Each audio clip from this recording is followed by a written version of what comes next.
This recipe is for enriched products. We're going to use a Zest concentrate mix with this recipe.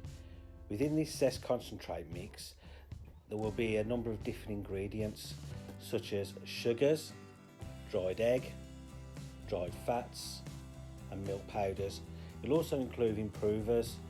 You'll follow the same mixing methods as you would for the full scratch mix, like tin breads, bloomers, battens and rolls.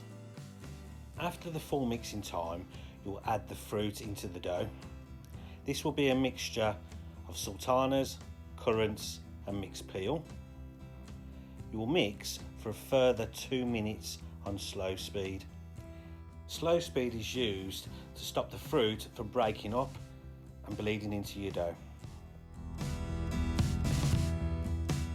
There are conditioners and improvers in the Zest mix, therefore you can process the dough straight away after mixing.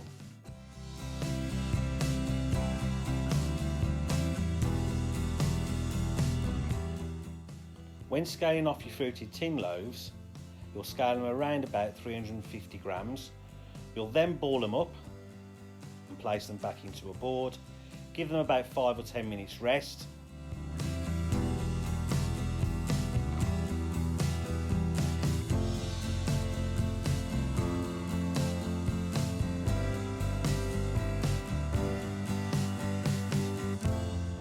Then it's time to mould them into a tube shape by pressing down and folding in and rolling up your dough, and then placed into the tin, seam down.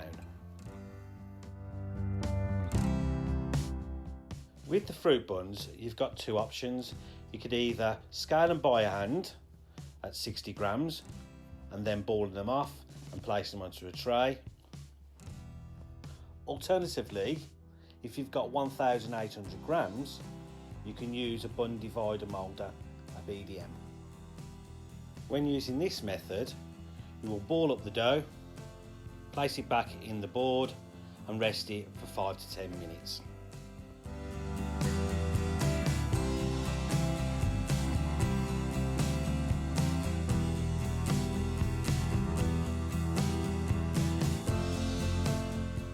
After the short rest, it's then time to pin your dough out. You'll then place it onto the template for the bun divider moulder machine. You can then push the dough out using the ends of your fingers to the last indents.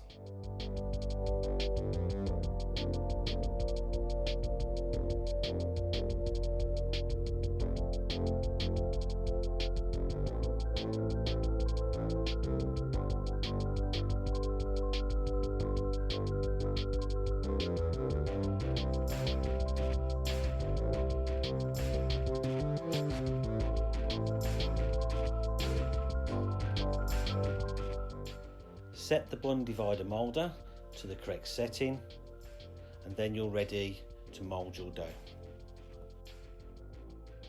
Place the template board onto the machine, fitting through the little hole with the metal piece coming through. Then press the two outer buttons in. The cutting plate will then drop down. You then let go of the right side button and then wait for the yellow light. Once the yellow light comes on, you can then push for around about 6 seconds. Then lift the lever up, side button. Round up any out of shape rolls, then place them onto a tray in the correct formation and the correct.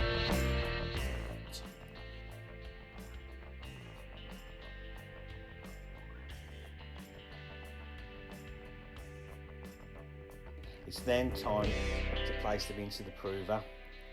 Remember, you've got to have the correct prover temperature and humidity.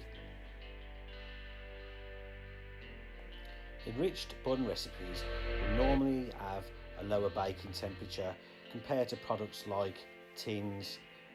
Your fruit tin loaves are a much larger product. After bake, the fruited buns and fruited tin loaves can then be glazed over with some stock syrup, preferably when they are hot.